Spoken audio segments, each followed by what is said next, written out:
میں دیکھ لوں گا، وہ کسی زخمی بھیڑیے کی طرح ہو رہا، ایک ایک کو دیکھ لوں گا، میرا بال بھی بیکا نہ ہو سکے گا۔ اور پھر وہ بری طرح چیخ پڑا۔ انچارج نے پوری قوت سے بیت اس کے سینے پر مارا تھا۔ گلباز خان نے چلا کر بیت کا سرا پکڑ لیا اور دوسرے جھٹکے میں اسے چھین لینے میں کامیاب ہو گیا۔ وہ چیخو پکار معمولی بات نہیں تھی۔ تھانے کی حدود میں کسی کی اودم بازی قابل دست اندازی پولیس تھی۔ اردلی نے بکھلا کر اندر جھانکا اور پھر برآمدے میں سیٹی کی تیز آواز گونجتی چلی گئی۔ آنن فانن میں 10-12 مسلح اور غیر مسلح سپاہی دندناتے ہوئے کمرے میں گھس آئے۔ لے جاؤ اسے دھکے مار کر۔ انچارج غصے سے بے قابو ہو کر دھاڑا، بند کر دو اسے حوالات میں۔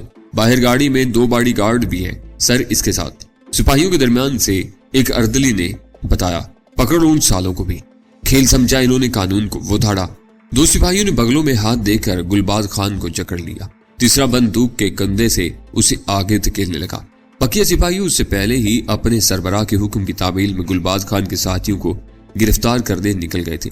گلباز خان اور اس کے دونوں حیرت زدہ محافظوں کو جب تنگ اور نیم روشن حوالات میں آہنی سلاخوں کے پیچھے دھکیلا گیا تو احساس شکست سے اس کا سر جھکا ہوا تھا۔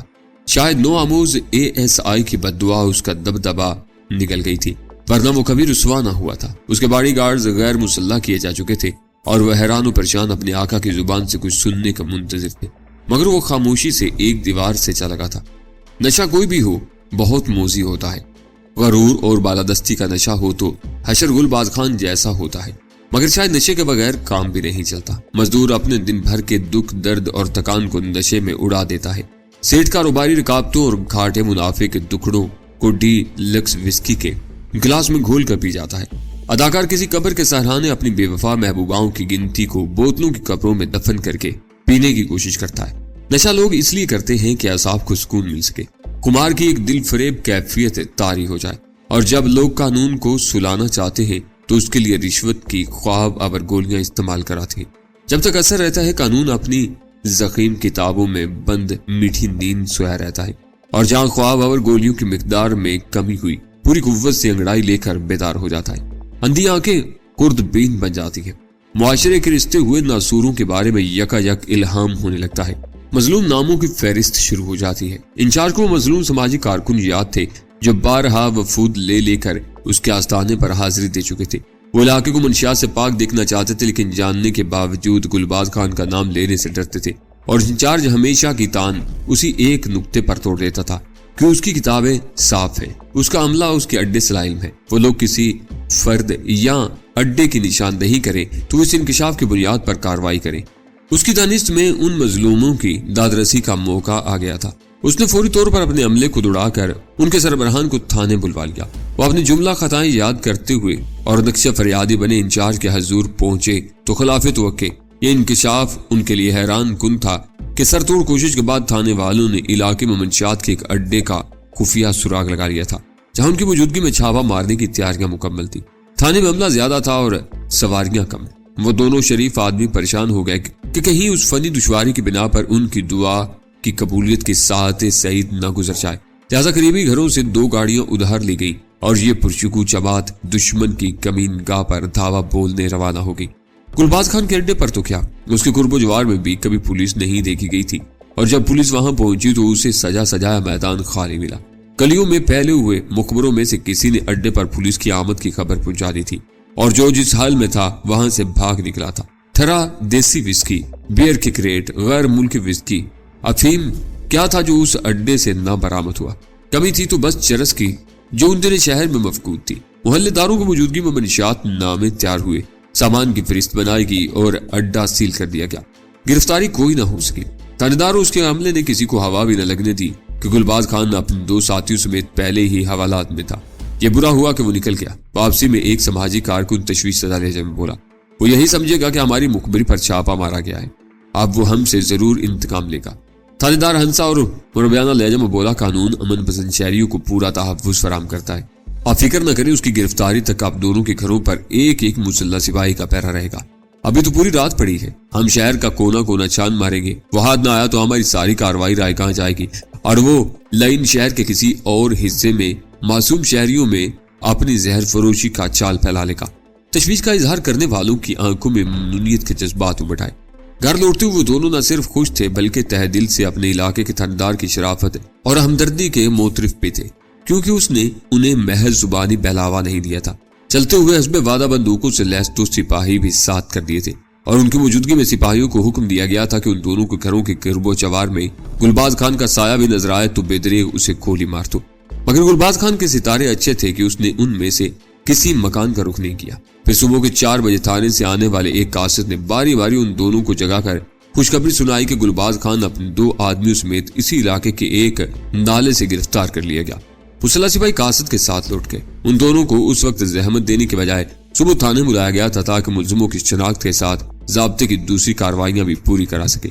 اگلی صبح وہ دونوں تھانے پہنچے تو روزنامچہ ان کے سامنے رکھ دیا گیا، جس میں پچھلی رات کے چھاپے کی تفتیش اور تفصیل درج تھی۔ اس کا کیا کرنا ہے؟ ایک نے سوالیہ نگاہوں سے انچارج کی طرف دیکھتے ہوئے سوال کیا۔ چھاپے میں آپ دونوں بھی شریک تھے، اس رپورٹ پر اپنی تصدیقی دستخط کر دیں۔ انچارج نے سکون سے کہا، پھر تو اسے پڑھنا ہوگا۔ وہ دونوں روایتی منشیانہ اور رسم الخط اور زبان میں لکھی ہوئی رپورٹ پڑھنے لگے، جس میں جا بجا قانونی دفعات کے حوالے سے مختلف اقدامات درج تھے۔ چھاپے کے دوران گلباز خان اور اس کے 2 ساتھیوں کی گرفتاری کا ذکر پڑھ کر وہ چونک پڑے، کیونکہ اس مرحلے پر رپورٹ خلاف واقعہ تھی۔ وہ تینوں اڈے سے تو نہیں پکڑے گئے تھے۔ مقدمہ مضبوط بنانے کے لیے یہی کہنا پڑے گا۔ انچارج مضبوط لہجے میں بولا، اگر یہ ظاہر کیا گیا کہ ان تینوں کو چھاپے کے کئی گھنٹے بعد کسی اور جگہ سے پکڑا گیا تھا تو قانوناً انہیں بڑا ملزم قرار نہ دیا جا سکے گا اور ضمانت پر رہا ہو جائیں گے، مگر عدالتی کارروائی سے تو نہ بچ سکیں گے۔ مقدمے میں شروع سے جھول رہا تو زیادہ سے زیادہ انہیں چند ماہ کی سزا ہو سکے گی، اور وہ رہا ہو کر پھر وہی دھندا شروع کر دیں گے۔ تاندار کی بات میں خاصا وزن تھا۔ میری تو پوری کوشش یہی ہے کہ علاقے کو ہمیشہ کے لیے اس بدنام آدمی سے نجات مل جائے۔ ایسے چالاک لوگ روز روز قانون کی گرفت میں نہیں آتے۔ ایک بار 10-12 سال کی سزا کاٹ کر جیل کے سلاخوں سے باہر آئے گا تو دوبارہ سر اٹھانے کی ہمت نہ کر سکے گا۔ تھانے دار کی نیت سراسر مخلصانہ تھی۔ ان دونوں کی سلامتی بھی اسی میں تھی کہ گلباز خان ضمانت پر رہا ہوئے بغیر سیدھا لمبی مدت کے لیے جیل بھیج دیا جائے۔ وقتی جوش اور معاشرتی خدمت کا جذبہ ایک الگ چیز تھی، مگر اس وقت وہ سنگین حقائق سے دوچار تھے۔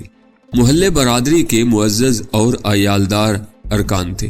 اگر گلباز خان رہا ہو جاتا تو انتقام لینے کے لیے ان کے گھروں کو آگ لگا سکتا تھا، کسی چوراہے پر انہیں زد و کوب کر سکتا تھا یا ان کے بال بچوں پر ہاتھ ڈال سکتا تھا، اور وہ ایمانداری سے اپنی سماج دوستی کی یہ قیمت ادا کرنے کے لیے قطعاً تیار نہیں تھے۔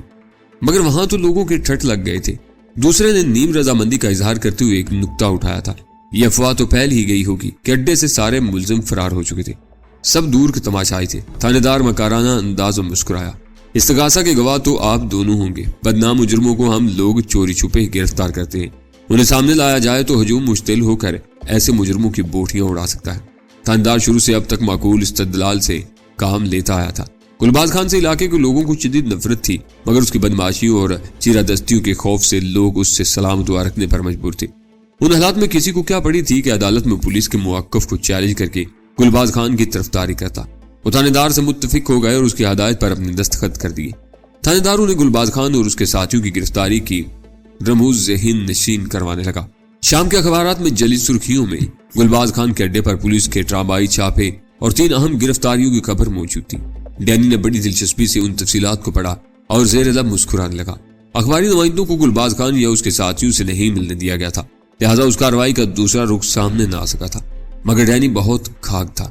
سرخیاں دیکھتے ہی اس نے رائے قائم کر لی تھی کہ گلباز خان کی پولیس والوں سے ان بن ہو گئی ہوگی۔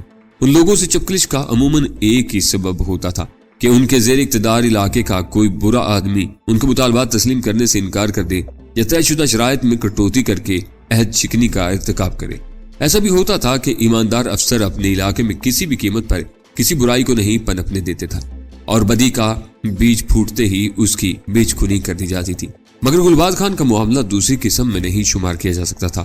وہ 10 برس سے اس علاقے میں ڈنکے کی چوٹ پر اڈا چلا رہا تھا۔ شراب تو خیر نئی چیز تھی، مگر دوسری خطرناک منشیات کا خریدنا، بیچنا، رکھنا، استعمال کرنا ہمیشہ سے جرم تھا۔ اس اعتبار سے نہ گلباز خان کا جرم نیا تھا نہ علاقے کا۔ تھانے دار تبدیل ہوا تھا جو ڈپٹی، اس اعتبار سے نہ گلباز خان کا جرم نیا تھا نہ علاقے کا۔ تھانے دار تبدیل ہوا تھا جو ڈینی جیسا کھرانٹ آدمی اس خوش فہمی کا شکار ہو جاتا کہ وہ چھاپا کسی نیک نیت افسر کی مستعدی کا نتیجہ تھا۔ ایک رائے قائم کرنے کے بعد اس کے لیے واقعات کی کڑیاں ملانا آسان تھی۔ جس کی کھپت کے اعتبار سے گلباز خان کے اڈے کا شمار شہر کے بڑے اڈوں میں کیا جاتا تھا، اور وہ شروع ہی سے نادر خان کے تاجروں میں شامل تھا، نادر خان اس سے بارہا کہتا رہا تھا کہ گلباز خان ان لوگوں میں سے ہے جو اپنی ذات پر بدترین تشدد سہنے کے باوجود زبان نہیں کھولتے، جسے حقیقی معنوں میں راز تصور کر لے وہ بات اپنے ساتھ قبر ہی میں لے جاتے ہیں، مگر پیسے کے معاملے میں وہ پکی کاروباری ذہنیت کا مالک تھا، پیسے کے لیے سودے بازی کرتا تھا۔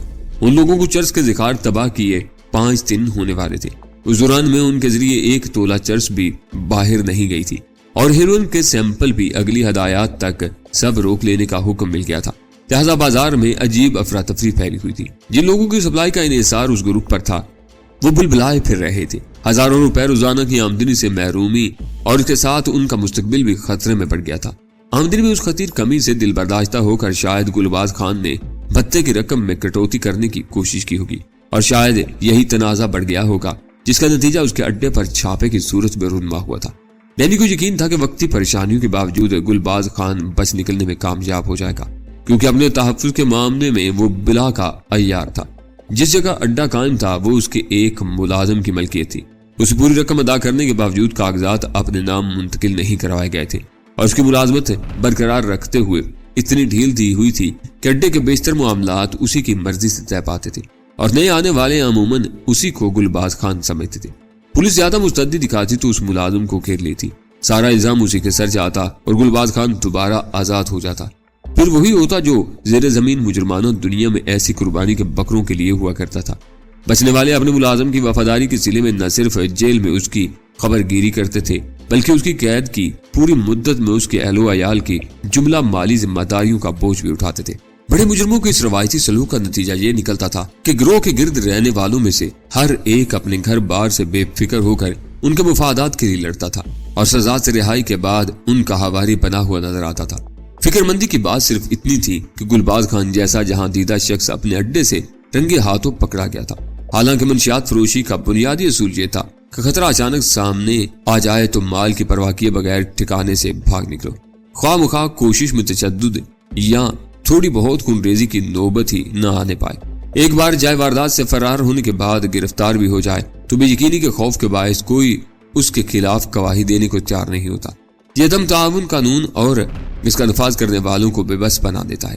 ایسے رسوا زمانہ لوگوں کی بریت پر لوگ بھانت بھانت کی بولیاں بولتے ہیں، قانون اور اس کا تحفظ کرنے والوں کی تنقید کا نشانہ بناتے ہیں، لیکن ان چشمدید گواہوں کی بزدلی کے بارے میں کوئی نہیں سوچتا، جو محض اپنے خوف کے باعث آنکھوں دیکھے واقعات کو زبان پر لانے کی جرات سے محروم ہوتے ہیں۔ ڈینی اپنے شاندار دفتر میں میز پر اخبار پھیلائے انہی سوچوں میں گم تھا کہ انٹرکام کی گھنٹی نے اس کے خیالات کا تسلسل توڑ دیا۔ انٹرکام پر اس کی سیکرٹری ہی ہو سکتی تھی۔ اس نے کاہلانہ انداز میں ریسیور اٹھایا تو وہ اسے ملاقات کے لیے 2 لڑکیوں کی آمد کی اطلاع دے رہی تھی۔ ڈینی چونک پڑا۔ اس کی دوستی کے حلقے میں صنف نازک کی اکثریت تھی۔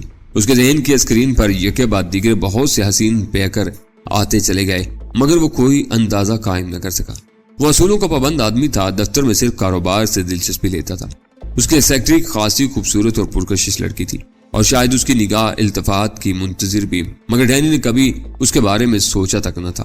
ساری فضولیات دفتر سے باہر کرتا تھا۔ حد تو یہ ہے کہ اس نے اپنی تمام دوست لڑکیوں کو دفتری اوقات میں فون وغیرہ کرنے سے بھی منع کیا ہوا تھا۔ ایسے میں کسی لڑکی کا دفتر آنا حیرت انگیز تھا۔ پھر اسے خیال آیا کہ سیکرٹری ایک نہیں 2 لڑکیوں کی بات کر رہی تھی، ہو سکتا ہے وہ چندے وغیرہ کے لیے آئی ہوں۔ اس نے سوچا اور ماؤتھ پیس میں سیکرٹری سے کہا انہیں اندر بھیج دو۔ چند ثانیوں بعد سیکرٹری نے دروازہ کھولا اور دھوپ کے چشمے ہاتھوں میں لیے 2 حسین اور جوان العمر لڑکیاں اس کے دفتر میں آ گئی۔ انہوں نے اندر آتے ہی ڈینی کو سلام کیا۔ ایک دفتر پر سرسری نگاہیں دوڑانے لگی اور دوسری دلکش آواز میں اپنا تعارف کروانے لگی۔ وہ دونوں ایک مشہور مقامی کالج میں زیر تعلیم تھی اور اپنی سالانہ تقریبات کے موقع پر شائع کیے جانے والے اینول کے اشتہارات لینے آئی تھی۔ بولنے والی ڈینی کو بہت ذہین اور شوق نظر آئی۔ اس نے انہیں بیٹھنے کی پیشکش کی جو شکریہ کے ساتھ قبول کر لی گئی۔ دوسری لڑکی نے بیٹھتے ہی اپنا قدر وزنی چرمی بیگ میز پر رکھا اور اس میں سے کئی رسالے نکال کر ڈینی کی طرف بڑھا دیے۔ یہ ہمارے پچھلے اینول ہیں۔ دوسری لڑکی کی آواز ڈینی کے کانوں میں رس کھولنے لگی۔